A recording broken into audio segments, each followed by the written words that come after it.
పేరు పరివర్తన. కాశీరాజు బ్రహ్మదర్శనికి లేక లేక కొడుకు పుట్టాడు. కాశీరాజు ఎవరు? కాశీపట్నానికి రాజు పేరు బ్రహ్మదత్తుడు.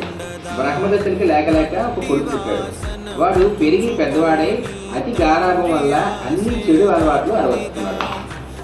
అతి గారాభం చేసేందువల్ల చెడు అలవాట్లు అలవరపరుచుకున్నాడు. అందరూ అతన్ని దుష్టకుమారుడు అని పిలిచేవారు. ఏమని పిలిచేవారు? దుష్టకుమారుడు అని పిలిచేవారు.